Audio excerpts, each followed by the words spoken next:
Alguns pais foram feridos pela ira, outros pela omissão. Alguns apanharam para aprender, outros nunca ouviram um não e sangraram também por dentro. O trauma não tem só uma forma. Às vezes vem de um grito, às vezes do silêncio eterno de quem nunca esteve lá. Pais rígidos e pais complacentes têm algo em comum. Ambos podem criar filhos marcados por uma dor que não sabem nomear. Nesse episódio, Rose Sônego, terapeuta, pedagoga, psicóloga, mãe, nos ajuda a encarar o trauma como ele é, um estilhaço invisível que atravessa gerações. Isso se ninguém tiver coragem de tocar. Porque educar não é só ensinar, é destruir a dor antes que ela vire herança. Rose, tem muito pai e muita mãe que corrige o filho com raiva, mas diz para ele que está corrigindo por amor ou com amor. O que acontece com uma criança quando ela recebe essa informação emocional da raiva, mas ela escuta e ouve que aquilo é feito por amor ou com amor? Eu vou para poder o pai e a mãe entender bem, se colocar no lugar da criança, eu vou usar aqui um exemplo que acontece com os adultos. Se você está num banco, por exemplo, e aí uma atendente vem de maneira ríspida e fala muito grosseiramente com você, e depois te explica que está fazendo aquilo que é para o seu bem, ou diz assim: "Ah, o sistema não está funcionando, desculpa, não sei o quê". Você nem escuta mais o que a pessoa falou. Qualquer pessoa, Uhum, mesmo um adulto, se ele recebe um grito, se ele recebe uma voz, de maneira grosseira, a gente escuta o tom em primeiro lugar, porque isso é muito visceral. O cérebro entra em sistema de luta ou fuga e a parte cortical, que é de raciocínio, ali naquele momento ela tem uma baixa, deixa de ter o processamento que ele gostaria, que o cérebro poderia fazer. Então a gente escuta muito mais o tom do que o que se falou. uhum, Então, não adianta você falar depois: "Ah, eu estou fazendo isso por amor", porque o primeiro registro é sensorial. Então, uhum, quando a criança recebe um grito, recebe uma bronca ou é ríspido, ela vai se assustar, o cérebro entra em luta ou fuga. E naquele momento, tudo que o pai tentar falar que aqui quer que entre na cabeça da criança não vai entrar. Pelo uhum, contrário, vai destoar, porque aí a mensagem principal e visceral é de raiva. Mas aí uhum, a linguagem é uma linguagem entre aspas, "Ah, é porque eu amo", justifica é racionalizada.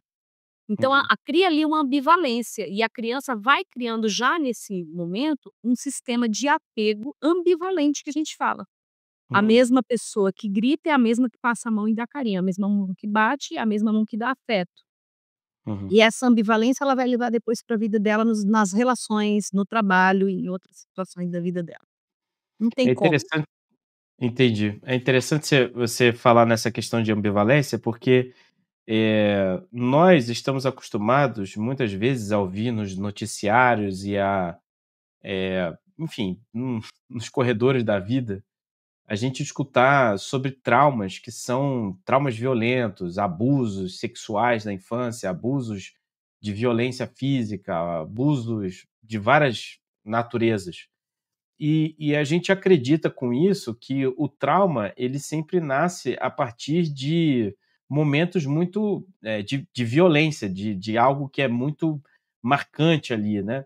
Mas eu queria entender um pouquinho, esse tipo de ambivalência é também algo que constrói, de certa forma, o trauma na infância?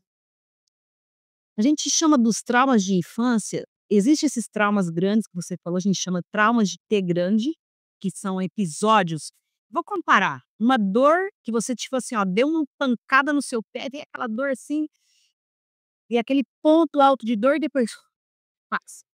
E nós Uhum, temos os traumas de T pequeno, que é como na dor crônica. Você sente aquela dor todo dia, mas hum, ela não de fato, ela tá ali presente, mas ela não é reconhecida. Então, quando a gente fala de um trauma muito grande, tem muitos traumas que não precisam ser grandes, ao olhar do adulto, porque a gente vai lembrar que no cérebro infantil, quando ele olha para um pai, ele está vendo um gigante. Se ele é pequenininho, ele não está vendo uma pessoa como um igual, ele está vendo uma pessoa enorme. Já tem aquela situação, por exemplo, que você voltou em algum lugar que você viveu a sua infância e você achava. Eu lembro que quando eu voltei na casa da minha avó, pensa um quintal que na minha cabeça era enorme. Quando eu voltei lá, Aham, eu falei: "Gente, que lugar pequeno". Por aham, que na minha cabeça era grande? Porque para a criança que é muito grande, a visão dela, o cérebro dela não está preparado para lidar com algumas coisas, então ela não tem repertório. A gente chama de tudo que é para trás de 18 anos de idade, são os uhum, traumas mais difíceis. E tem os traumas de desenvolvimento, que não é hum, somente uma coisa assim, coisinhas pequenas. Ainda tem o trauma, que é o trauma da falta, que é o hum, que eu gostaria de ter tido e não tive. Por exemplo, eu queria ter tido o colo da minha mãe um dia e não tive. Eu uhum, precisava de um colo, eu precisava de um abraço e não tive. Então não é aham, só o que a gente fez, mas também o que a gente não fez, que é a falta, também são considerados traumas de desenvolvimento, porque a criança precisava daquilo para o seu desenvolvimento, para o seu cérebro, e aquilo não aconteceu, então ela vai para a vida sem esse recurso. Também é traumático. Então por isso que às vezes algumas pessoas, Billy, não reconhecem de onde que surgiram algumas coisas na vida dela depois de adulto. Por quê? Ela falando: "Mas eu tive bons pais, eles nunca me espancaram, eles não" coisas grandes, né, "Eles não me espancaram, nunca fizeram isso e tal". Aí você pergunta assim: "Tá, e como que era o afeto? Como você recebia afeto?". "Não, eles eram muito sérios, só de olhar pra mim eu já ficava quieto, tal". "Mas tinha toque? Tinha colo? Não, não tinha". Uma vez inclusive eu queria tanto ter tido um colo do meu pai e nunca tive. Trauma de desenvolvimento por falta, entendi. tá. Então É engraçado isso, porque a gente vê muita gente que fala assim, né, que, "Não, eu nunca tive trauma, trauma não tem nada a ver comigo", ou então assim, "Não, mas meus pais fizeram o melhor que eles podiam, dentro daquilo que eles tinham também de informação e tal". Mas se você pega um adulto que está exprimindo isso, é porque é difícil demais você reconhecer que, em última instância, todos nós temos algum tipo de trauma. Será que é essa dificuldade que a gente tem de reconhecer, primeiramente, que isso faz parte, eventualmente, do desenvolvimento de qualquer pessoa? sim, eu penso assim, ó, eu gosto de uma frase que a doutora Sli Carvalho, quem trouxe o MDR inclusive para o Brasil, ela fala assim: "Onde há pecado há trauma". Hum, Então assim, o que que significa, né, que a gente vive num mundo traumático. Às vezes tá. não é nem a gente tem o trauma vicariante, sabe o que é o trauma vicariante? É uma coisa que não aconteceu com você, não tem nada a ver com a sua história, mas você ouviu aquela história repetidamente várias vezes. Por exemplo, os profissionais de saúde hoje estão com traumas desenvolvidos pós-Covid, porque escutaram o mesmo relato de morte tantas vezes de tantas pessoas, que ele tem o trauma de luto mesmo ele não tendo perdido ninguém. Então a gente Hum, chama isso de trauma vicariante, que é o escutar, porque para o cérebro você escutar uma história, você ver alguma coisa, não precisa ter acontecido de fato. Quando a gente faz uma anamnese, a gente pergunta assim: "Você já assistiu algum filme que, quando você era criança, deixava você com muito medo?". A pessoa às vezes traz: "Ai, tem um filme de terror", e às vezes aquele medo ainda está presente. Ela tinha 7 anos quando ela assistiu, mas ele ainda uhum, está presente aqui na vida adulta. Então, esses registros cerebrais que nós vamos fazendo ao longo da nossa vida, sim, eles podem ter uma conotação de trauma. Algumas coisas o próprio desenvolvimento vai dar conta. Algumas uhum, pessoas têm uma estrutura de maior resiliência ou uhum, elas, são cercadas de maior recurso. Embora eu tenha enfrentado várias situações, eu também tive mais rede de apoio, eu tive mais recurso e eu vou conseguindo ir para a vida superando algumas coisas que foram para trás. Outras pessoas não. Então, quando a gente não reconhece, porque às vezes a gente não tem nem não se fala muito sobre isso também. Então as pessoas uhum, não compreendem que podem sim, todos nós. Eu falo assim, o nascimento já é um trauma. Quando a uhum. pessoa nasce aí já tem um trauma ali presente, que estava lá bem legal na barriga da mamãe e tem que sair de lá, alguns a fórceps inclusive. Então tem sim alguns nascimentos mais traumáticos que outros, mas o nascimento já é um trauma. Então não existe ser humano sem trauma, porque nós Ok, somos muito errados, não tem jeito. tá, tá.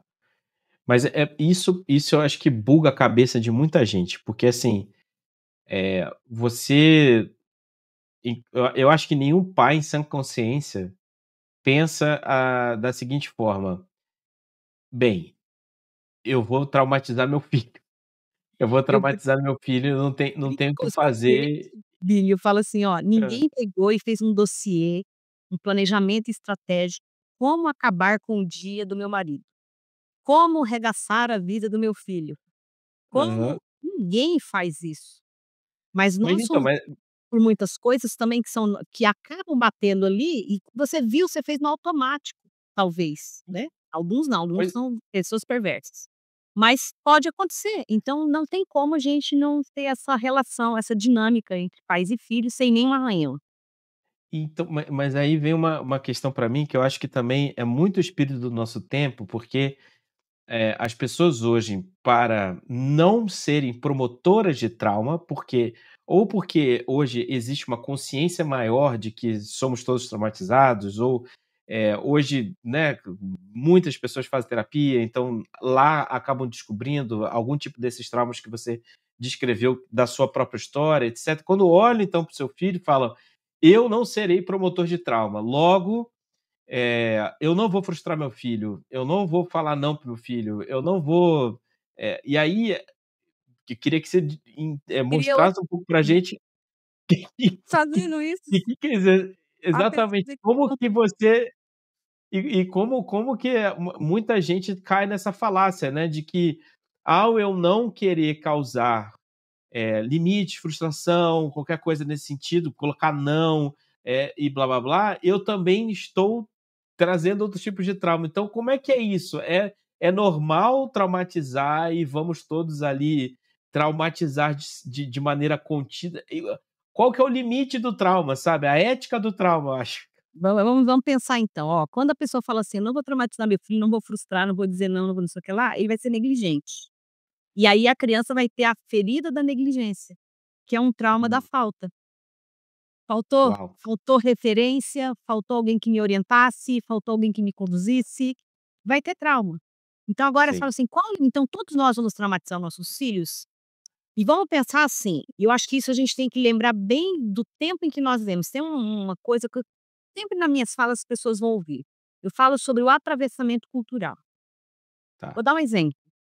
Recentemente nós temos um filme na Netflix chamado Adolescente. Sim. O povo assistiu isso, os consultórios encheram de pais.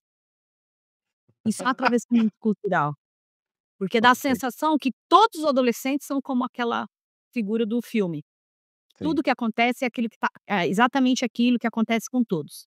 Então, assim, Aham. isso é um atravessamento cultural. A política pode ser um atravessamento cultural, uma situação de um país pode ser um atravessamento cultural. E tem as formas de educação que são validadas ou não em cada tempo.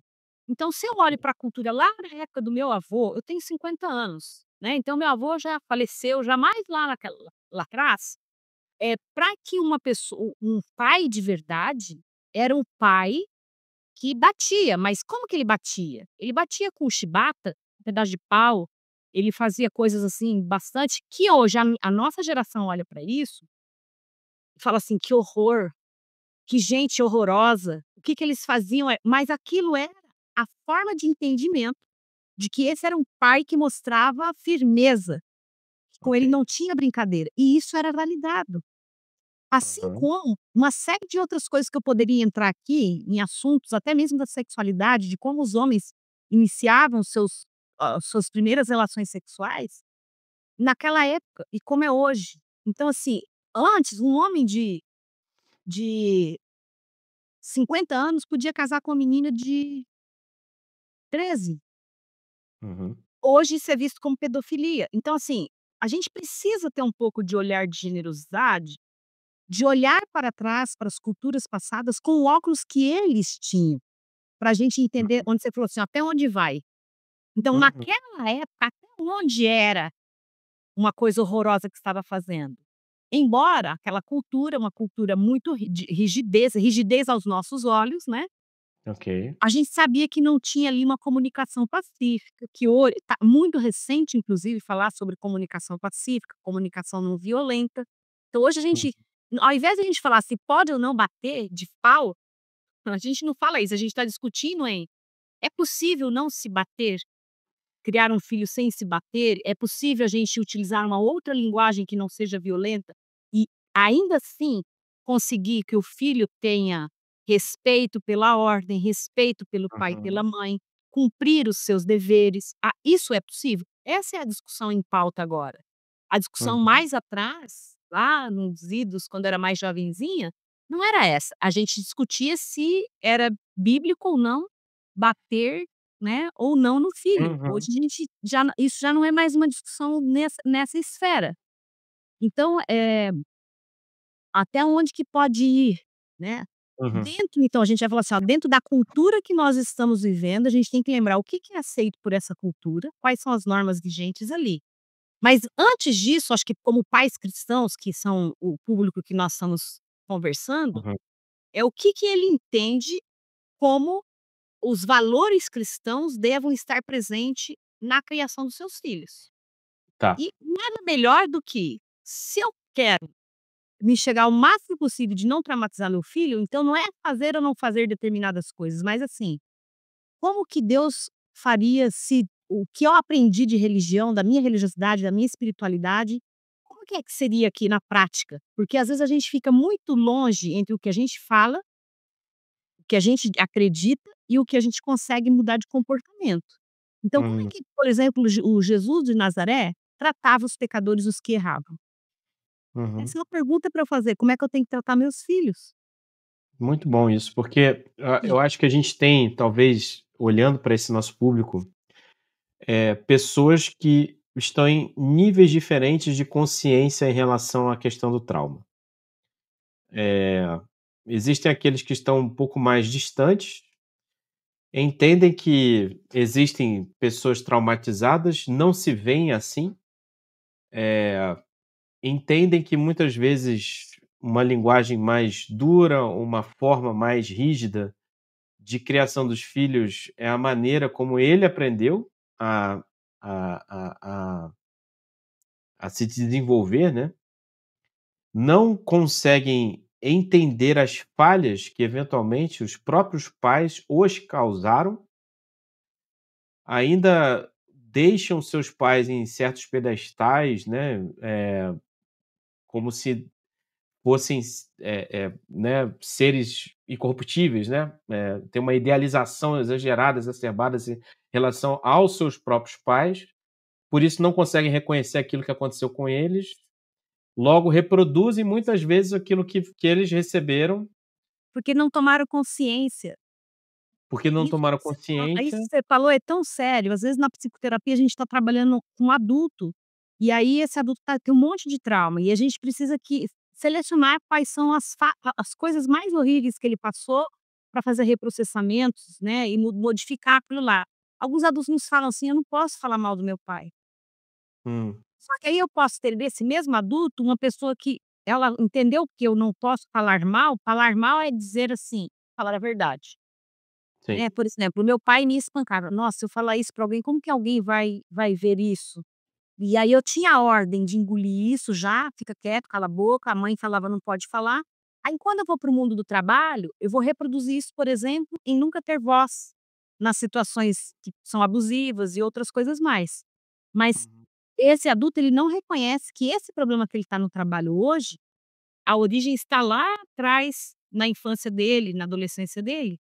E uma outra coisa bem importante disso que você fala, que eu falei assim, ó, uma forma de fazer é perguntar o que Jesus de Nazaré, né, ensinou sobre isso. uhum, Só que se eu fui uma criança que vivi muito violência, ou vivi com pais muito rígidos, ou com pais super negligentes que não nem hora para comer tinha, que não nem comida tinha, às vezes não tinham, ou vulnerabilidades, o que que vai acontecer? Quando eu vou ler a Bíblia, a gente faz a imagem de Deus, a gente chama imagem psicoafetiva de Deus, a imagem dos nossos cuidadores, não é do pai ou da mãe, é do pai, da mãe, da avó, do tio, junto toda a galera que cuidou de você quando você era criança, é como você vai olhar para Deus. Então, por exemplo, pode ser que alguém leia a Bíblia, uma pessoa que foi extremamente calada, humilhada, tal, e que tinha medo do pai, quando ela pensa em Deus, ela tem medo do inferno, ela tem medo de Deus castigar, ela tem vários medos em relação a Deus, que são projeções que ela fez dos seus cuidadores em Deus.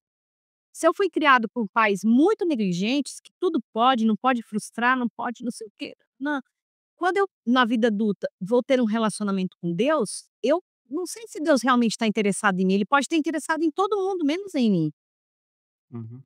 porque Então, para ele tanto faz, eu sou só mais um, né. Se eu não ou sofri seja, você tá abusos, violências de meu pai, quando a Bíblia fala sobre Deus Pai, como é que eu penso que Deus é pai?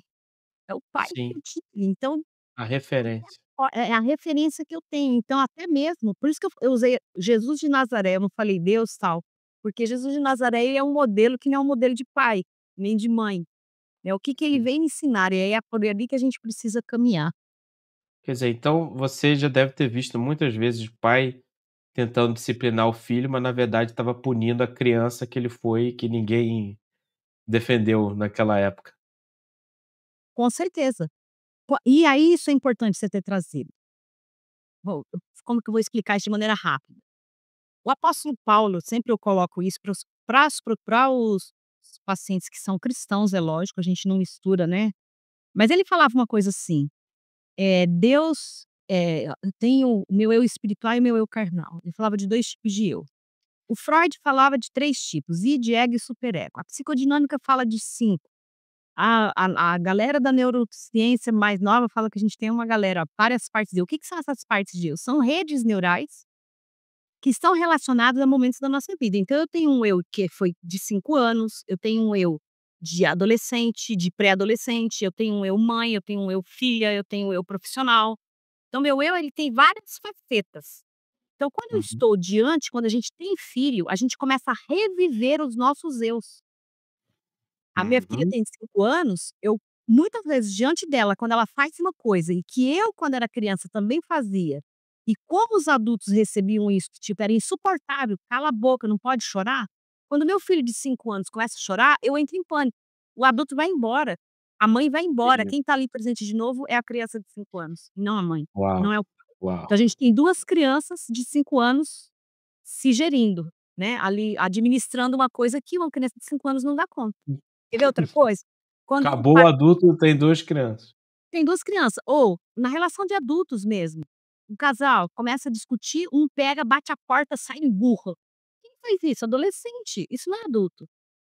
Então é o eu Uhum, adolescente que está ali presente naquele momento, não é o teu cônjuge. E às vezes uhum, engancha todas essas coisas nas relações, nas mais variadas relações. E com os pais, quando ele tem um filho adolescente, ele revive a adolescência dele. Tem um livro que eu gosto muito que é O Adolescente e o Outro, que é um livro hum, psicanalítico que fala muito sobre isso, como que, a gente revive a nossa adolescência toda, se ela não foi fechada, fica muito complicada a gente trabalhar com o meu filho que é adolescente, para uhum, piorar. A minha geração ainda teve adolescência, mas para trás de mim, essas gerações nem se reconhecia a adolescência. Era o eu criança, de um dia para o outro você deixava de usar roupa de criança e era um mini adulto. E aí não tinha, então como é que esse adulto dessa geração, e nós estamos vivendo com todas essas gerações juntos, porque os nossos idosos estão vivendo mais, quando estão diante de uma coisa de criança, de um eu adolescente ali, aí ele não suporta, ele uhum, fala para o filho assim: "Como é que você permite isso? Seu filho fala isso, fazer isso com você", ou hum, "Como é que você fica abraçando seu filho? Isso aí vai deixar ele malandro", né. Então assim, uhum, por quê? Porque ele nem sabe o que que é aquela parte, não foi desenvolvida na época que ele nem podia ter adolescência. Então a gente tem hum. todas essas configurações aí, quando a gente está diante dos nossos filhos. Ou seja, quando às vezes a gente vive, eh, às vezes a gente fica com aquele medo de certa dor que a gente viveu na infância, e que são para aquelas pessoas que têm o trauma reconhecido, né, porque eu falei o primeiro grupo que é aquele que não reconhece. Sim. Mas tem um outro grupo que é aquele que já reconhece, que tem essa autoconsciência, que entende que aconteceu, etcétera. E muitas vezes quando você está movido por esse medo dessa dor que aconteceu lá atrás, e isso acaba moldando a forma como você educa seu filho, eu acho que quem está no comando muitas vezes não é o adulto, mas sim é aquela criança ferida que eventualmente você está escondido, está lá dentro e que ainda não foi resolvido. É mais ou menos isso que você está colocando pra gente? É isso, e você falou uma coisa muito legal, você falou assim: "A gente é movido por aquela criança, pelo medo", e eu costumo dizer que nas relações de parentalidade, a gente pode ser movido pelo medo ou pelo amor. Toda vez Uhum, que a gente é movido pelo medo, alguma coisa ruim vai dar, porque a gente vai perder conexão. Então, os pais, ao invés de ficarem lutando, então você eu vou falar para você que tá aí e que já tem traumas e que reconhece os seus traumas e que teve sua vida bem complicada. Às vezes você pode, por exemplo, gritar com o seu filho e falar: "Puxa vida, a coisa que eu mais odiava eu tô repetindo com uhum, meu filho". E aí entra até num processo de culpa muito grande. Mas o que hum, que eu vou falar para você? Que é possível você, eh, fazer diferente disso. Se você, ao invés de lutar contra não gritar, contra não repetir, você se concentrar em conectar. hum. Então, quando eu vejo meu filho gritando, chorando, ao invés de eu olhar aquilo lá que me traz um pavor, respiro fundo e olho assim: "O que que é a necessidade do meu filho? O que está acontecendo? O que que esse choro está querendo dizer? O que que esse grito, o que essa birra, o que esse enfrentamento está querendo dizer para mim?". Hum. Então, quando eu Ô Rose, deixo, eu vou deixar perspectivar a perspectiva do filho, porque eu não quero perder conexão. A nossa luta é não perder conexão com as pessoas que a gente ama. Essa e é a tudo única luta, na verdade, a única batalha. Que aí você isso é consegue, muito as outras coisas são mais fáceis de lidar, se fizer isso.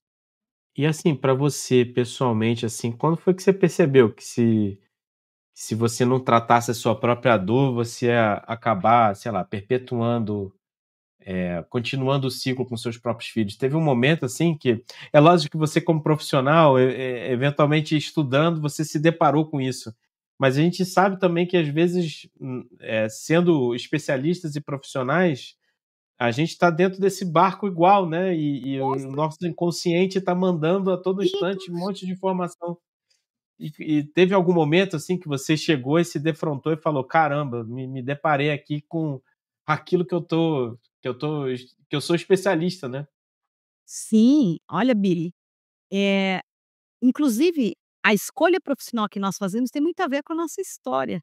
Quando eu estava fazendo um É. mestrado em desenvolvimento humano, eu me deparei com um texto chamado "Viver Tese é Preciso". Nunca vou esquecer desse artigo que eu li, porque ele falava que o tema da dissertação que a gente escolhe tem a ver com a nossa história pessoal.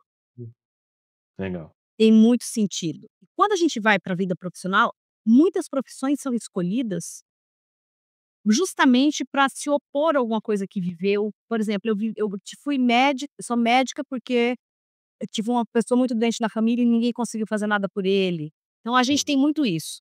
E como profissional de saúde eu primeiro fiz pedagogia, antes de ser psicóloga eu fui pedagoga, uhum, psicopedagoga, para depois ser psicóloga, um caminho um pouco diferente. Mas Eh, por que que eu estou na profissão do cuidado? Eu era professora e terminava a aula, o guarda mandava eu embora, porque sempre ficava não sei quantos alunos para conversar comigo no final na faculdade. Por que que eu dava atenção para esses alunos antes de ser psicóloga? uhum, Porque eu conhecia a dor de não receber atenção.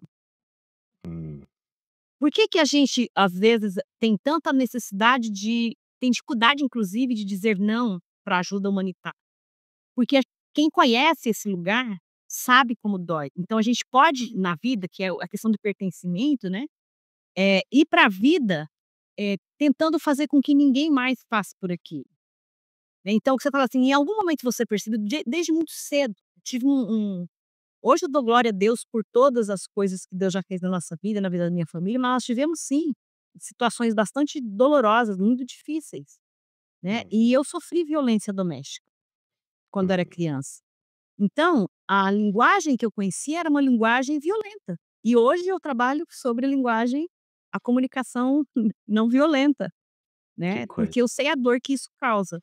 E e aí quando eu tinha vou dar um exemplo para ficar mais prático isso. Eu estava bem jovem ainda, estava fazendo mestrado, uma vida muito corrida, tinha poucas horas de sono, estresse lá em cima, trabalhando, dando aula e tal, sem parar e fazendo mestrado.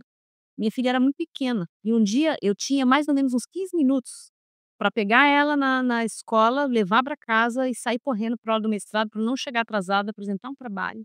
E no caminho ela começou a fazer birra, fazer ele Uhum, espernear e eu dirigindo.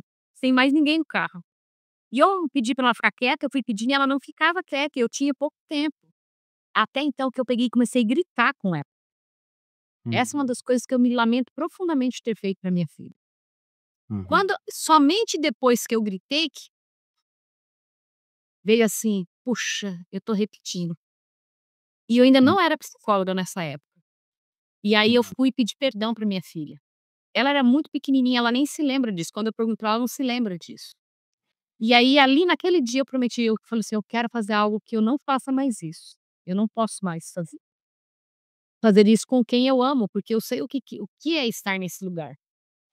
Uhum. Então sim, e mesmo depois de estudar, de formar, de não sei o que lá, a gente sempre tá aprendendo, então a gente vai errar, né. Meu filho tem 17 anos, a minha filha tem 25 hoje, já é Uhum. casada. Mas se você perguntar: "Você ainda erra com seus filhos?" Sim, eu erro, né. Às vezes eu faço um julgamento que não deveria fazer, mas assim, o privilégio que eu tenho dos conhecimentos, que meus filhos também compartilharam esses conhecimentos, que eles me ajudam e me apontam. E eles Uhum. falam para mim, às vezes eles falam assim: "Ó, você pegou muito pesado nisso aqui. Olha, não é bem assim, você tá num lugar de muito julgamento. Olha, eu vim aqui para falar com você, eu não quero conselho, eu só quero ser ouvido, porque se eles não falarem isso, é um combinado que a gente tem, eu vou acabar falando o que que eles têm que fazer com a questão de orientar filhos". Então, assim, a gente tem esse diálogo aberto hoje, mas muitas vezes eles me apontam muitas coisas, eu falo: você tem razão". Às vezes para poder fazer isso, "você tem razão", demora um pouco mais, porque a gente ainda tá muito, né, na Sim, emoção, sim. mas Não, eu tenho certeza que, esse depoimento que você fez no momento lá no carro, deve ter tocado muita gente aqui que está ouvindo a gente, porque quem nunca, né? Quem nunca perdeu as estribeiras, perdeu a função de adulto, porque o adulto tem a responsabilidade de ter o controle, né? de se regular, É ele é o adulto dele. da situação. Exatamente. É dele essa responsabilidade, né, ele não pode, se esquivar disso, não adianta. E só que muitas vezes, infelizmente, também somos adultos e que erramos como pais, como mães, e sabemos disso, e aí a dor acontece, né. E aí acontece o grito, acontece a injustiça, acontece a punição excessiva. Qual que é o primeiro passo para fazer essa reconexão com esse filho que está ferido, sabe? Porque você falou sobre isso, né, o caminho é o caminho da reconexão.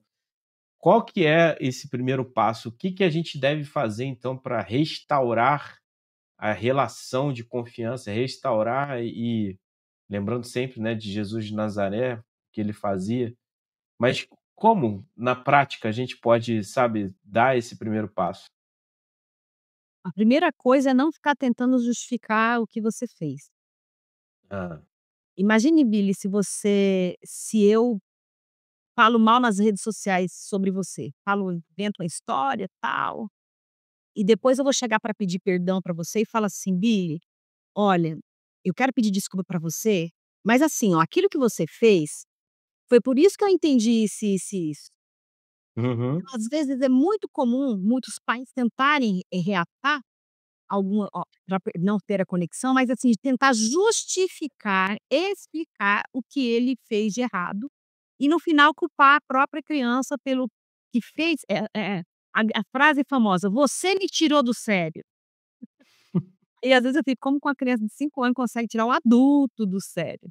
Não, você saiu do sério, porque você tem as Uhum. suas feridas emocionais, e a sua criança que está ali na frente não tem a ver com isso. Então você precisa dizer: "Olha, eu errei", mesmo criança pequena, tá? "Eu errei, me perdoe, eu espero que eu possa reparar isso". Então esse reconhecimento exige, alguns pensam que é fraqueza, mas pelo contrário, tem que ter muita coragem para poder conseguir fazer isso, tem que ter muita humildade para poder dizer sim para um filho. E isso você ganha autoridade, e você ensina os seus filhos que você não é perfeito, que você erra, que ele também algum dia vai errar. E aí quando ele errar com você, ele também vai fazer isso. Ele vai dizer assim: "Olha, desculpa mamãe, eu errei, fui demais, passei do ponto, eu fui muito grosso". Sim. tá? Quer dizer, de certa forma você também está ajudando a criar um repertório emocional, de Isso é inteligência emocional para esse filho, para que ele reconheça também como que eventualmente é possível você perder as controle. E aham, o que fazer quando se perde o controle, perde. porque o primeiro processo é você Admissão da reconhecer que você culpa. perdeu. Admissão da culpa, segundo lugar, se é possível reparar, né. Eu vou reparar isso como? Não é dar presente, gente, por favor. Tem pai que tenta reparar dando presente, dando não é isso, né. Então, Uhum, se eu, por exemplo, fiz uma coisa que foi eu excedi no meu tom de voz, porque eu estava aí primeiro você vai se concentrar em você, o que que eu senti ali? Por que que eu perdi? Ah, porque, tipo, a minha filha estava chorando muito alto, eu estava com pressa, tal. Então aquele choro me deixou apavorada, porque eu fui ensinada que eu, por exemplo, não posso ficar chorando, eu sou muito chorona, né. Então, naquele momento eu voltei ali, regredi, a gente literalmente regride. Regredi, me tornei uma criança na frente de outra criança. Então eu vou pedir desculpa, eu vou falar assim: "Eu errei, me perdoe que eu errei". E não é pegar agora e dizer assim, abraçar e falar assim: "Ah, eu te amo tanto", que fica superficial, né. uhum, É dizer assim: "Filha, eu vou tentar e eu quero que você me ajude. Como é que você pode me ajudar também com isso, né? Eu estou atrasada", aí você vai explicar, né. "Eu estou atrasada, a responsabilidade é minha, de chegar em tal lugar, tal horário, assim, assim, assim, você pode me ajudar com isso?". E aí a criança pode entender, ela se coloca inclusive ajudar como? De ela também se autorregular. E aí você vai pedir: "Eu posso te dar um abraço?". Porque às vezes, o abraço é a última coisa que aquela criança quer. uhum, Ela repele, né, então: "Eu posso uhum. te dar um abraço? Você me perdoa, eu posso te dar um abraço?". Se ela falar que sim, se ela falar que não, é não, não é ficar insistindo: "Não, não quero". Tá, então eu vou deixar o seu tempo para você poder lidar com isso aí, depois a gente quando nós 2 estivermos mais calmas, a gente volta a conversar. E depois voltar realmente a conversar. Aí voltar e vou abraçar, e vamos sentar, deitar na cama, vamos olhar para o céu, vamos refletir o que que a gente pode fazer de diferente? Eu naquela situação e você naquela situação? E aí ambos têm crescimento, tanto a mãe como a criança, tanto o pai como a criança. Rose, tem de novo eu vou fazer a comparação entre 2 extremos aqui. Tem gente que olha você falando sobre isso e fala assim: "Eu não consigo fazer isso, porque eu não consigo nem, eu não consigo é mais fácil eu pedir desculpa pra uma pessoa na rua do que pedir desculpa para o meu filho, porque isso eu vou perder a minha autoridade". Então esse é um extremo. A pessoa acredita que a autoridade ela é forjada a partir do medo. E portanto, esses excessos que eventualmente possam acontecer fazem parte dessa construção, né. E as pessoas às vezes vão até para justificativas bíblicas, né, leiam lá temor e entendem que temor é gerar medo, né. E esse é um extremo que eu queria que você abordasse. O outro extremo é o extremo que: "Não, eu já faço isso constantemente". E que, na verdade, se esconde aqui uma pessoa que, tenta, de certa eu não sei se existe esse verbo, mas adultificar a criança, tipo assim, ele tenta fazer com que Ter ele um discurso muito elaborado. constrói uma relação com a criança que é uma relação como se ela se rebaixasse e ela tivesse a todo tempo tentando fazer uma conversa com essa criança como se fosse uma conversa de igual para igual, perdendo então essa função de pai e Autori mãe, que é a autoridade em última instância, e nisso, tem um outro problema aqui também, né, que é essa perda de referência que eventualmente essa criança tem, porque eu estou lidando com uma pessoa que me trata é a mesma coisa que eu, né, e cadê a hierarquia aqui? Então, onde que a gente pode ocupar um território que é ocupar um território de maior equilíbrio, e saindo desses extremos, e eu queria que você explorasse um pouquinho desses extremos, da onde que isso vem e como é que a gente resolve isso também, sabe? a gente tem quando você fala do extremo, a gente tem a 2 modelos educacionais, né, um modelo parental de repressor e o outro modelo laissez-faire que eu falo, né, que é todo Aham. mundo o igual. Então, no repressor, eu vou estar repetindo aquilo que eu recebi também, achando que aquela forma rígida, tal, não, eu nunca posso abraçar um filho, porque você perde o respeito, eu não posso pedir perdão. Imagina, eu sou o pai, ele é o filho, como que eu posso pedir perdão para um filho? Isso daqui, eh, acaba afastando os filhos e o filho vai obedecer realmente. E vai obedecer Uhum, por medo. Tem uma pesquisa que eu fiz, você me fez lembrar, que eu fui pesquisar sobre os modelos de autoridade dentro de sala de aula. uhum, Tem um modelo que é autoritário, tem esse modelo laissez-faire e tem o modelo democrático. No uhum, modelo autoritário, a gente tem, por exemplo, eu via, né, professores que chegavam, eles brigavam, gritavam, e interessante que nessas salas de aulas, os alunos brigavam muito entre si, se batiam muito, se brigavam muito e tal. Quando entrava o professor, laissez-faire, meu Deus, a coisa ficava uma confusão, ele não conseguia dar aula, ficava ele não tinha voz de autoridade, aquela coisa. E quando entrava o professor democrático, ele nem precisava pedir, os meninos já colocavam a cadeira cada um no seu lugar. Incrível, briga que tinha começado na aula anterior com o autoritário, parava na aula do democrático e voltava na aula do outro que vinha depois. uhum, Então, a relação direta entre o comportamento de resposta de criança ou de subordinado em relação às lideranças. Então, o terreno do meio que você fala é o terreno democrático. No uhum, terreno democrático, eu não sou o pai legal, amiguinho do meu filho, né. Então, assim, quando eu falo: "Vou conversar com meu filho", a gente vai aprender daqui, mas sempre vou ter aquela voz de comando. Até eu falo até o treino, gente, da voz é importante.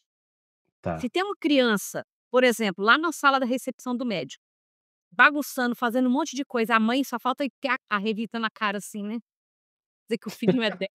Tá todo mundo incomodado lá com a situação, menos aquela mãe. E alguém fala ela fala assim: "Filho, para de mexer aí". Jamais essa criança vai parar, porque essa voz não é uma voz de autoridade. Então já Uhum, começa por aí, esse modelo democrático tem uma voz de autoridade, não de autoritarismo. Você tem que uhum, calar a boca porque eu sou seu pai, pronto, já perdeu a razão, acabou. Quando o pai uhum, fala que você tem que fazer isso porque eu sou seu pai, ué, ele já sabe que ele é pai dele, é porque ele tá querendo sobrepor-se à sua condição, né, de bem de uhum, desigualdade, de autoridade do lugar que ele tá para o lugar que o outro que depende dele. No democrático, a gente vai falar assim: "Ó, deu, chega". Você fala com uma voz não para cima, nem fina, você fala uma voz, eh, firme e uma voz, uhum, mais grave, quando eu quero sim. obter, atenção e quando eu quero obter respeito. Uma coisa é eu falar para vocês assim: "Gente, ai, é tão importante a gente cuidar dos nossos filhos, então, olha, é super importante fazer com que eles respeitem as regras". Ninguém Uhum, vai me dar moral nessa voz aqui. Agora quando eu falo: uhum, "Pessoal, é o seguinte, limite é necessário. Os filhos precisam aprender a obedecer regras". Deu ou não deu a quem está ouvindo, deu ou não deu diferença? total. Total. Então, assim, a gente começa pela voz. Então esse Uhum, ambiente não é o fazer tudo o que o filho quer, nem ser o amiguinho do filho e nem ser rígido. É naquilo que é negociável, e ainda mais, eu estou dando exemplos aqui sem falar de idades. Para cada idade tem um comando. Para tá, uma criança de tá. 3 anos, por exemplo, não é não, não se discute, não vai ficar: "Ah, então, o filho negociando com o filho de 3 anos", porque ele precisa o não tem que ser não. É um não, e aí olha para a criança, firmeza na sua fala e, se não tiver, as punições, vamos dizer assim, elas precisam ser tratadas antes que a coisa aconteça. "Olha, se você Uhum, não fizer isso, vai perder um benefício, vai uhum, perder uma hora a mais de brincar", enfim. Você vai ter ali algumas formas de punição. Quando você está numa idade, por exemplo, de 12 anos, você uhum, não adianta falar: "Não é não, meu não acabou, não se discute". uhum, Por quê? Porque essa criança, ela está começando o processo de adolescência, e ela uhum, precisa da discussão. Então você vai precisar discutir algumas coisas com ela, negociar o que é: "Ó, até aqui a gente pode ir, a partir daqui não". Com uma criança de 5 anos, se você falar assim: "Escolhe uma roupa para ir na igreja", no frio, no inverno bem gelado, pode ser que ela escolha um shortinho curto, uma camisetinha e queira ir para a igreja desse jeito. Então você vai uhum, dar escolha, vai, só que você vai colocar 3 roupas na cama de frio e fala assim: "Pode escolher uma". Você também está dando escolha, mas você está limitando para aquela idade. Para um filho de 12 anos, esse leque aumenta, mas quem coloca esse começo e esse fim é você. Na adolescência é a mesma coisa, até que chegou a hora que você precisa sair, e agora ele sabe andar sozinho, que a gente já chegou na idade de jovem adulto. E aí agora as Uhum. escolhas são com ele. Muito legal isso. Quer dizer, é possível ter autoridade sem autoritarismo e é Sim, possível, se manter dentro desse papel sem se perder nessa infelizmente, nessa vã filosofia que a gente tem hoje, que é de você tentar se tornar igual, né, perder referência e aí, eu acho que a gente de fato vive um mundo muito polarizado hoje, né, muito e essas fluido, não é só polarizado, é fluido, a gente não tem referência de muitas exato. coisas. A nossa geração tinha muita referência dos limites, porque não era só a família que dava essas referências, a própria sociedade dava essas referências. Você sabia a que grupo você pertencia social, você sabia, as regras eram muito claras. Sim. Hoje todas as regras são questionadas. Tudo E para cada subjetivo, grupo tudo, e depende para de cada quem grupo você é. tipo de entendimento. E aí eu tenho, olha, tem Uhum. uma birra de uma frase que vocês vão ouvem muito: "Se faz sentido para você, tá tudo bem". Não é bem assim. Pode Não fazer é, sentido não é. para um esquizofrênico, porque ele tá vendo um Exato, é um demônio, dragão. um dragão. Faz sentido para ele? Faz, Mas não quer dizer que é a realidade, né. né, então, mas não é a realidade. Então, assim, a gente precisa entender que, lógico, tem que ter sentido pra gente, mas tem que ter sentido pra gente sem prejudicar ninguém ao nosso redor. Uhum. Se prejudicou o Agora outro, alguma coisa tá errada, né. agora tem uma coisa que eu acho que a gente tem que comentar aqui com, os nossos pais do Épica, né. A gente está falando de uma escola de pais e cuidadores adventistas, e muitas vezes a referência bíblica é utilizada de formas ruins.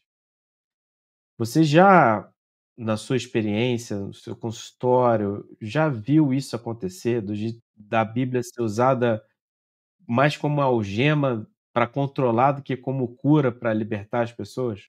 Muito, muito. E aí é onde as pessoas criticam a religiosidade, né. A gente no consultório, a gente usa muito o termo espiritualidade, porque são várias religiões e pessoas que frequentam, algumas sem uma religião, mas uma filosofia de vida.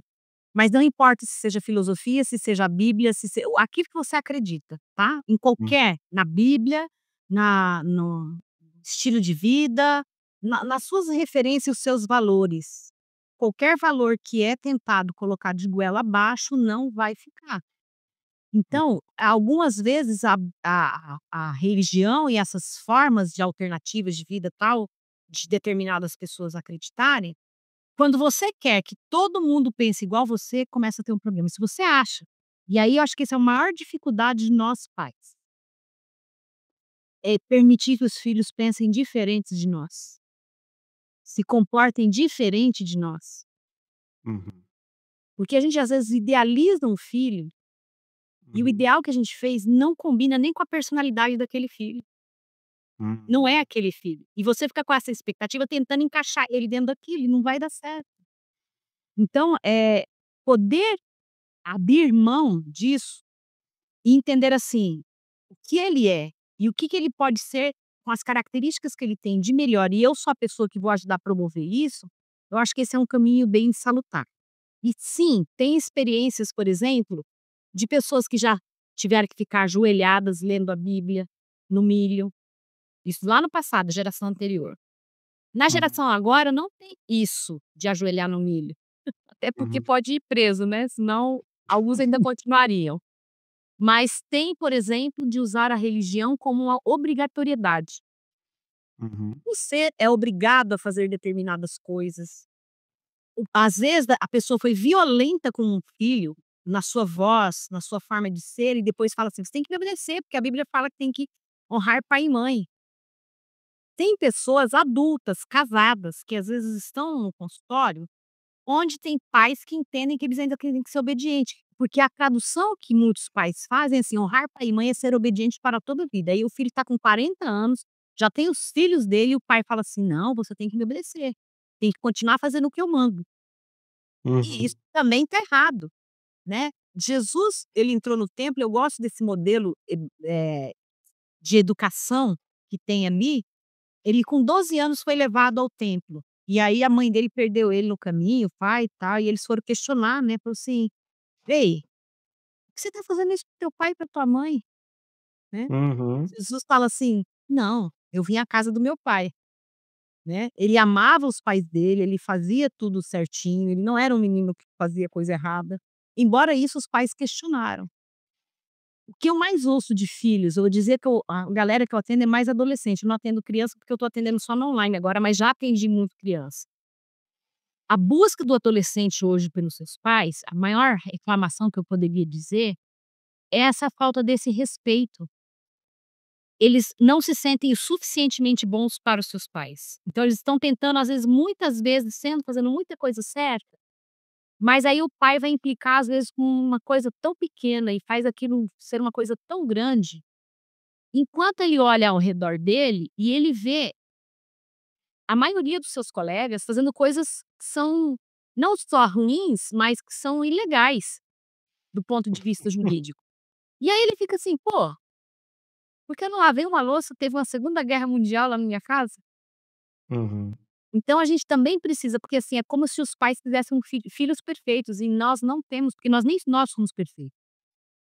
Então, Sim. utilizar a Bíblia e aí isso faz só afastar-se da espiritualidade. A pessoa vai ela só vai esperar ela ficar maior de idade, ela seguir o rumo dela e não querer religião na vida dela. E entender que Agora a assim, religião é uma forma de cerceamento, quando na verdade não é a religião. É como aquele pai, aham. aquela mãe usou a religião para cercear o seu filho. Tá codificando de uma forma, né, distinta.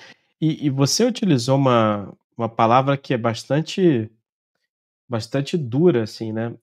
Quando você estava descrevendo aquelas 2 tipos de liderança e que se reflete também na parentalidade, ao a gente entender o laissez-faire ali, né, quer dizer, o deixa, deixa como está ou não intervém tanto, etcétera, você usou a palavra negligência.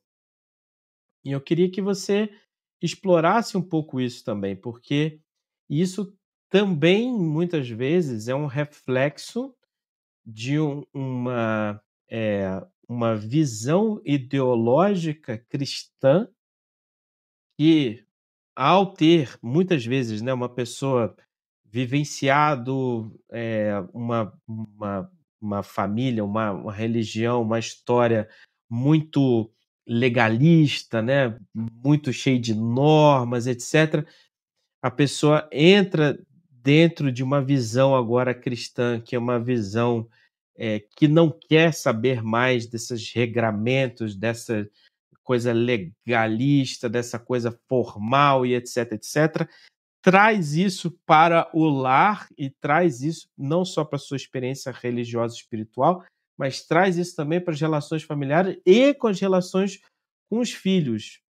E quando você diz que isso, de certa forma, é infelizmente, é uma faceta de negligência, o que que você quer dizer, no final das contas, está sendo negligente com o quê? Olha só, eu costumo usar o exemplo do pêndulo de um relógio. Você tem um pêndulo que está parado, se você puxar ele muito para cá, quanto mais você puxar para cá, a hora de você soltar, ele vai lá para o outro ponto. Uhum, Eu vejo que como sociedade nós estávamos aqui, nesse ponto da rigidez, da coisa horrorosa, bruta, tá aqui. E agora a gente está aqui no outro extremo. uhum, Quando é que a sociedade fica num tempo, assim, de mais paz? Quando esse pêndulo chega no seu ponto de equilíbrio. uhum. Então quando eu falo de negligência, a gente está falando porque tem negligências que são muito sutis e não reconhecidas. Tá. Ok. Por exemplo, eu posso falar assim: "Mas eu já dou a escola, tem comida, tem isso, tem isso, tem isso, tem isso, tem isso, o que eu faço?". Nós estamos falando de uma parentalidade que se preocupa e a conexão é só em prover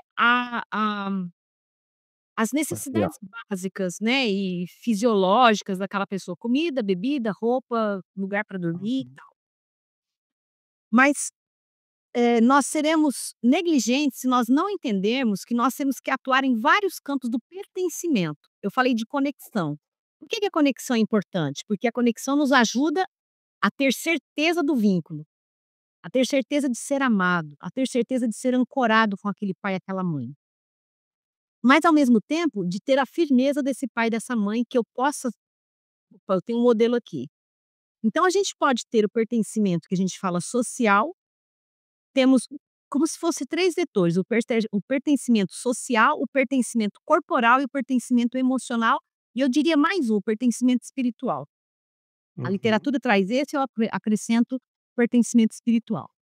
Então, por exemplo, eu sou uma pessoa que faço tudo pelos filhos, dou de tudo, tudo que eles precisam, eu dou. Tem escola, tem roupa, tem isso e aquilo. Que tipo de pertencimento esse eu estou dando para o meu filho?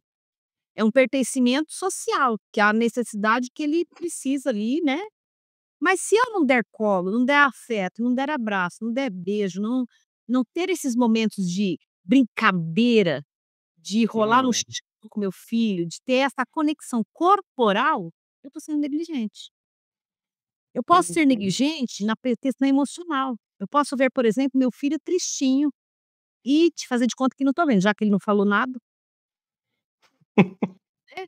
Eh, eu vou mexer com quem tá vai que eu vou mexer, você vai chorar, vai: "Ih, isso aí vai demorar, tô com sono, não quero conversa, não quero", né. Então ou é uma negligência de quando ele tá com muito ódio, muita raiva, e ele quer Hum. expressar aquilo lá e eu só mando ele engolir e calar a boca.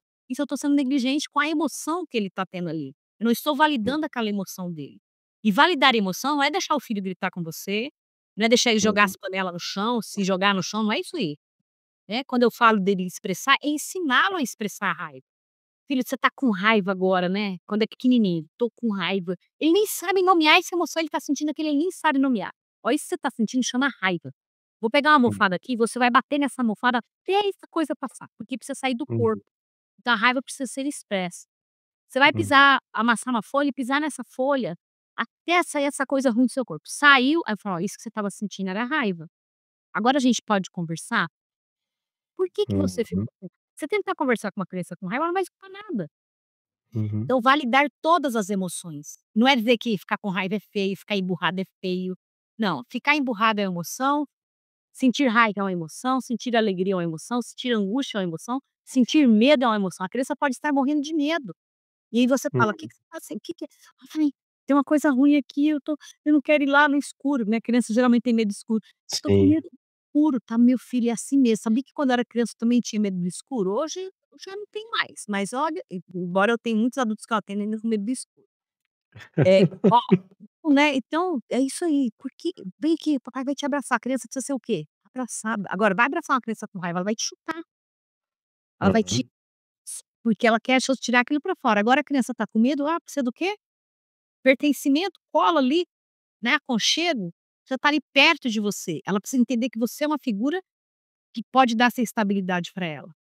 Ela tá Sim. com angústia porque ela vai ter uma prova, uma criança de 7 anos vai ter uma prova da matemática, uma ansiedade, um não sei o que lá. Não é ficar falando: "Ai, estuda mais, se você estudar você vai bem." Não, vamos ver o que que você tá sentindo? Ó, isso que você tá sentindo é angústia, você tá preocupado com a prova. Por que que você está preocupada? "Ah, é porque eu não estou sabendo isso e isso." Que tal você falar para mim como é que é, e eu vou te ajudar com isso? E aí você já é a figura que de novo estabiliza. Então todas as emoções são válidas e todas precisam ser acolhidas e depois trabalhadas para a criança ou para o adolescente ou para o jovem entender aquilo que ele está sentindo. E aí quando eu também tiver as minhas emoções, meu filho vai entender que eu sou humano também, eu também sinto raiva, eu também sinto angústia, eu sinto tristeza. Quer ver uma coisa? "Ai, os pais estão preocupados com o negócio de trabalho." Deixa as crianças falar, saber sobre isso.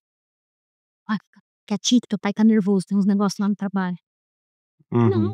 é importante esse pai falar: "Gente, olha, eu não estou bem hoje, não posso dar atenção para vocês, estou com uma dor de cabeça enorme. Passei umas situações que me deixou muito estressado no trabalho, estou bastante angustiado, eu vou para o quarto, vou, preciso ficar sozinho um pouco, Esparecer. espairecer, então não vou ficar aqui no meio de vocês." Agora, esse pai não pode chegar a fazer isso todo dia. Claro. Essa conversa que eu tenho com o filho não pode ser todas as vezes negociado, todo sempre a criança está errando a mesma coisa e eu tentando renegociando, não, tudo tem que ter um limite. "Ó, a gente primeiro já conversou, você está repetindo isso de novo, então da próxima vez se isso acontecer, que medida que nós vamos tomar? O pai vai deixar você sem brincar aquela semana com seu coleguinha, tirar um privilégio?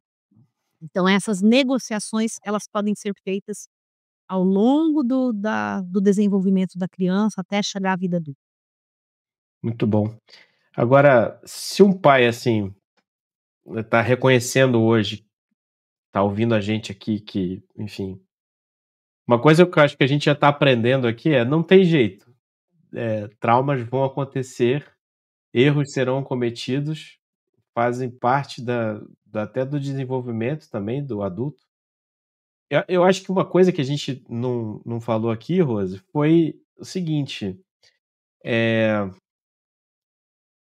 às vezes para você construir um determinado tipo de sistema biológico, ele precisa sofrer certos traumas para que ele tenha mais força, para que ele tenha casca, né. Isso acontece com planta, né, assim, e com organismos mais complexos, né, como o nosso, principalmente, o nosso cérebro, esse papel do trauma, esse papel do problema, esse papel da frustração, do dar errado, do estar diante da falha do pai, ele faz parte desse processo de desenvolvimento. Explica pra gente então onde que a gente, precisa também ter nossa cabeça ao colocar no travesseiro a tranquilidade de que devemos buscar ao máximo fazer de melhor, sabendo que a gente vai errar e que traumas serão gerados, mas que estes traumas bem construídos de certa forma ou bem organizados, trarão repertório emocional para essa criança, para que ela tenha uma vida adulta mais plena, né. Como é que é esse papel do trauma da infância para se ter uma plenitude maior na vida adulta? Aí é que tá aquela palavrinha que eu usei lá atrás, reparação, né. Então, assim, quando a gente tem por exemplo, a vida vai ter vezes que eu vou ter coisas minhas que serão rejeitadas, porque eu sou ruim mesmo naquilo. A gente está vivendo diante de uma sociedade agora que parece assim, ó, que nada pode ninguém pode dizer que aquilo é feio, ninguém pode dizer que aquilo está errado, tudo tem que ser validado, tudo tem que ser aceito. Não, a gente sabe, num trabalho você tem produtividade, você tem que entregar, tem que ter performance, tem que ter qualidade. E aí quando alguém olha para mim e diz assim: "Não, o que você fez não foi bom", como é que meu filho vai aprender isso? Né, quando diante dessas falhas que eu tenho, que eu cometi, eu vou dizer: "Olha, não foi bom isso que eu fiz com você, mas vamos aprender alguma coisa daqui". Ou quando, alguns momentos, se eu tenho que rejeitar, eu tenho que ele vai ter que aprender rejeição? Vai, mas rejeição do quê? De comportamentos disfuncionais. Então eu tenho que rejeitar comportamentos disfuncionais. Então se eu tô lá no meio da igreja, uma criança começa a gritar e bater na mi na né, chutar a mãe e tal. Sai A correndo gente pelo corredor? correndo no corredor da igreja, como é que a gente vai lidar com isso dentro de uma comunidade religiosa? Ou em outras situações, mas estou falando de criança pequena, até porque a gente está lidando aqui com muitos pais que são dessa faixa etária. Mas em todas as idades, né, como para cada idade tem uma forma de você trabalhar, não tem uma regra que é para todos e não tem uma regra que funciona para todas as crianças. Eu acho que primeiro a gente precisa acreditar no nosso potencial como pai e como mãe. Que aconteceu com a sociedade? Nós fomos se especializando em tantas coisas que tudo a gente entrega a especialistas. Uhum. Então, a partir do momento que qualquer coisa que tem uma situação, meu filho já tem que ir para terapeuta? Será? Tem que fazer essa pergunta, será, né? Eu tenho que acreditar também na própria parte biológica que você falou, que a gente tem recursos, mesmo não tendo feito uma faculdade. A gente precisa acreditar no que a gente sente, no que a gente experiencia e que a gente é capaz, sim, de fazer alguma coisa ali. Nem tudo precisa ter um especialista, um mentor para poder. Então eu preciso buscar, preciso de informação. Quanto mais informação eu tenho, mais recursos eu vou ter. Mas nos momentos que eu vou falhar, a criança vai lidar com uma coisa chamada frustração. Uhum. E ela vai ter que aprender a lidar com essa frustração também. Assim como eu mesmo me frustrei comigo e tem que ter autocompaixão. Você falou de colocar a cabeça no travesseiro. Falar assim: "Puxa, hoje eu errei com meu filho, mas eu já fiz o que eu podia, já tentei reparar, tentei conversar, tentei fazer isso, é o que eu pude para hoje. Amanhã vai ser um dia melhor, né. E aí, na tua espiritualidade, se você ora, reza ou busca outra coisa, você vai, nesse momento, ter esse momento para você se reorganizar também e faz com a própria espiritualidade, com a sua própria parte de eu que estava ferida, que apareceu ali. Então a criança precisa ter frustrações e ela precisa aprender isso desde pequenininha. Pequenas Uhum. frustrações, não dar tudo que a criança quer, ter escolha, não deixar você pode escolher tudo, não, você tem uma escolha limitada, é esse e esse. "Ah, mas eu quero o terceiro", não, é esse ou esse. Então, em Uhum. pequenas coisas, se você for frustrando aos poucos, quando chega o momento de ter uma grande frustração, aquela criança vai lidar melhor com aquilo, porque ela já veio sendo treinada. Agora, se ela nunca foi frustrada em nada, ela sempre tem tudo que ela quer. Quando você errar com ela, vai ser a grande decepção da vida dela. Uhum. E aí ela não dá conta daquilo também. E a Tem gente uma frase do Paracelsus que ele dizia que a diferença entre o veneno e o remédio é a dose, né, ou seja, essa é a ideia então, se você provoca pequenas frustrações, você não está gerando traumas, você está ajudando a compor limites e, né, entendimento sobre o mundo. E não quando você explode de uma vez e aí atravessa todos os limites que são viáveis para o adulto e você volta para sua infância e você, cospe um monte de tipo de baboseira que você coloca, aí você está causando trauma. Se você não tivesse feito eventualmente pequenas coisas antes, isso não precisava chegar chegar nesse ponto. nesse nesse ponto. Legal. Eh, E tem você não. coisas, Billy, que às vezes a gente nem pensa que está ajudando, né. Por exemplo, eu vou defender meu filho a todo e qualquer custo. Uma criança bateu no meu filho lá na escola. Na primeira vez eu tenho que tentar fazer o meu filho ir lá e resolver por ele, dependendo da idade que ele tem também, né. Uhum, A uhum, professora falou: "Como é que você vai resolver isso? Deixar ele fazer as coisas", porque às vezes muitos pais tentando com a asa protetora, assim, em cima do filho, tudo ele resolve, tudo, vai passando tudo, ele defende, ele entra na frente de todo mundo, e aí o que vai acontecer? Ele vai criar insegurança, essa pessoa vai criar achando que ela é incapaz, porque sempre teve alguém que fizesse por ela. E aí ela às vezes entra em momentos de revolta, inclusive com os pais lá na adolescência, tentando procurar ser ele mesmo pelas forças dele. E aí às vezes ele vai se uhum, vê se revolta com esses pais. Então até uhum, na tentativa de ajudar muito, a gente pode estragar, por isso que as doses, né, até onde eu devo ajudar, até sim, onde ele suporta, até onde ele tem capacidade de conseguir por ele mesmo. sim, E é uma sim. coisa pequena, por exemplo, teu filho tá tentando subir uma escada, quando é pequeno. Uhum, Se você já vai em cima e não deixa ele subir a escada, você já tá criando ali que ele é incapaz. Lógico que você não vai deixar uma situação em que ele tem um risco, né, de sim, sim. cair e tal. Mas é nessas pequenas coisas do cotidiano, a gente vai dando a ele a senso de capacidade, o senso de que ele pode conseguir. Se ele se esforçar, ele vai conseguir. Uhum. É incrível como eu tô percebendo e olhando para todos esses episódios do podcast, a gente percebe claramente que quanto mais consciência a gente tiver de que a gente vive nesses movimentos pendulares sociais e culturais, e que muitas vezes a gente está aprisionado nesses opostos, né, que são distorcidos. E que o equilíbrio, na verdade, precisa ser buscado a todo instante, a gente vai ter muito mais recurso para lidar com todas essas coisas. É só a gente pensar o seguinte: será que eu estou em algum desses polos, desse pêndulo, sendo estando distorcido, né, sendo rígido demais, ou sendo frouxo demais, ou sendo, né, impositivo demais, ou sendo, compassivo demais, enfim, onde que eu consigo encontrar equilíbrio? Mas teve um ponto aqui que você trouxe, que eu acho que é legal para a gente também entender, que você falou de uma sigla, né, é MDR, lá no início daqui do nosso episódio, e eu queria que você explicasse como você é uma especialista nessa técnica, nesse tipo de abordagem terapêutica, porque é o seguinte, muitas vezes o pai aqui que está ouvindo, ele sabe que ele tem os seus traumas e que ele precisa lidar e por não es e principalmente por conta desse episódio, ele se reconheceu e falou: "Eu tenho coisa que eu preciso mudar, eu não posso continuar, sem quebrar esse ciclo promovendo, né, aquilo que eu tinha, recebido lá atrás, eu preciso lidar com isso".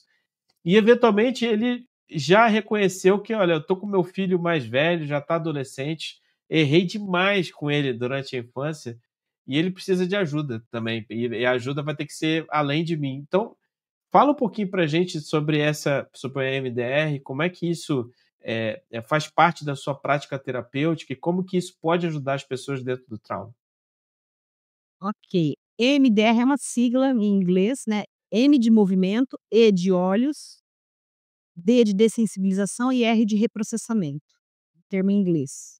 Então é uma abordagem não muito antiga no Brasil, tá, vem para o Brasil aí na década de 80, né, doutor Slick traz para cá para o Brasil inclusive, e hoje eu sou um especialista nisso, sou supervisora inclusive de psicólogos que trabalham com isso, porque, além disso eu tenho abordagem na psicologia sistêmica familiar, que a gente trabalha muito essas interações, e todas as abordagens elas têm uma contribuição. E o MDR é uma das abordagens que contribui, ela é muito focada no trauma. Ela nasceu em função de tratar traumas. As Uhum, primeiras pessoas tratadas eram, maquinistas que trabalhavam dirigindo, pilotando ali o trem e via muito suicídio.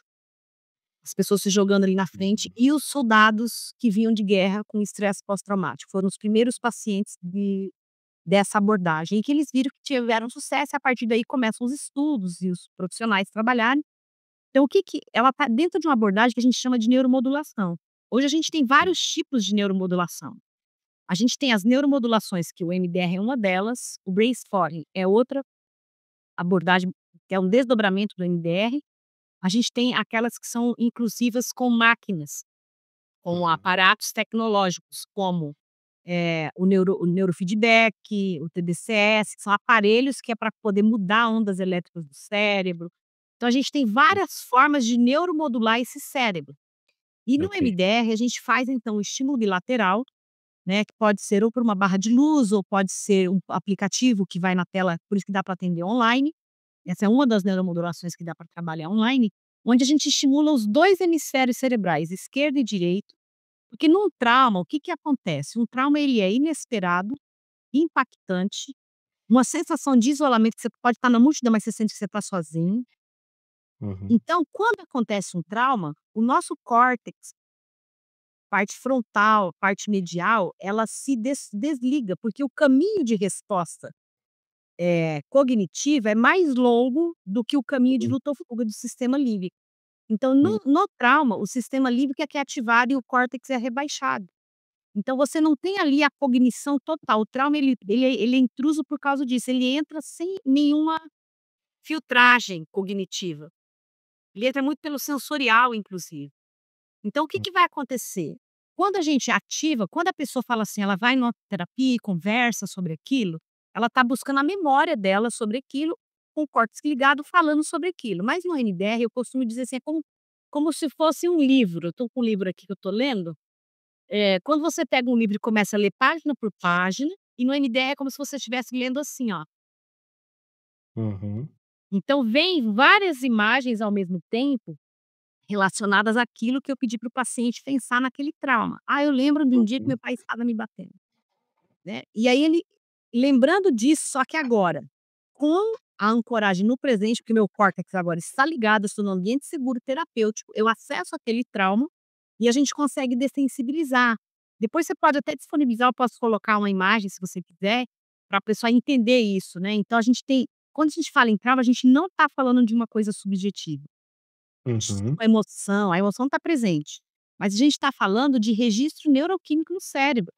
Então, hum, hoje com alguns tipos de imagem, de tipo de neuroimagem, a gente consegue localizar os locais do trauma no cérebro, e uhum, ficar o registro ali. Então, quando a gente vai fazendo isso, com essa estimulação bilateral, é mais ou menos como se fosse a técnica da terapia cognitivo comportamental de aproximação de medo quando tem fobias. A primeira sim. pessoa vê a foto da aranha, depois ela conversa sobre a Uhum, aranha, até um dia que ela pega uma aranha. Isso é feito num uhum. processo de longo prazo. Na MDR a gente faz isso de maneira muito rápida, essa dessensibilização do trauma. porque o cérebro agora está no lugar seguro, está com a pessoa ali, um terapeuta onde ele se sente seguro, você acessa o trauma e agora você tem respostas inteligentes para lidar com aquilo que você não tinha, na época quando aconteceu aquele trauma.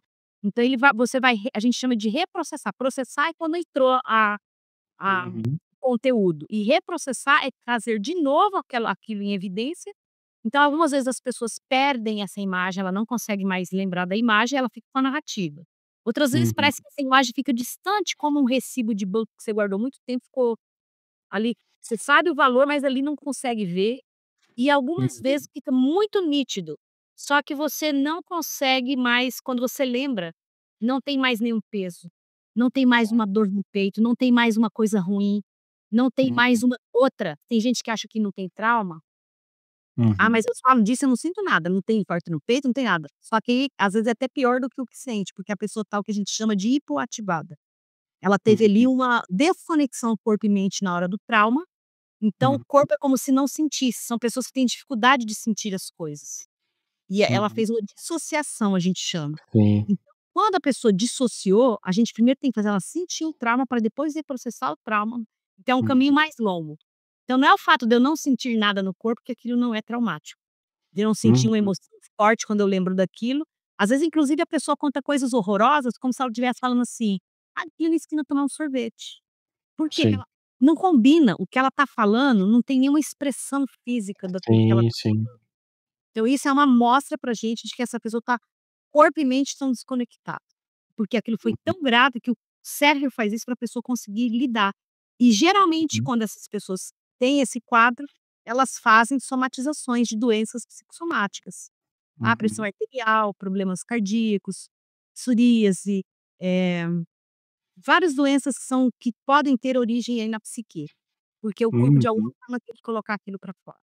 Então a gente vai trabalhar todas essas questões, o MDR é uma abordagem que trabalha reprocessando, então não é ressignificando.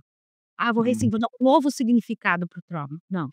É reprocessar, é fazer o viver de novo, só que agora com argumentos, com inteligência e poder resolver aquilo para aquela rede neural daquele eu que passou por aquilo. Então quando eu estiver de novo na frente do meu filho, eu não vou mais perder as estribeiras e chorar.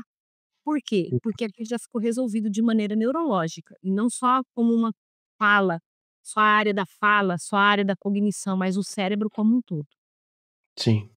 Nossa, muito obrigado por essa aula, viu, com a gente aqui e assim, eu acho que a gente conseguiu passar por muitas coisas bacanas nessa discussão sobre o trauma e como que a gente conseguiu aprender juntos aqui, eu junto com a audiência, né, sobre, primeiro, que trauma faz parte desse mundo pecaminoso, e que ele infelizmente nós somos atores que sofreram e muitas vezes somos atores que perpetuam, né.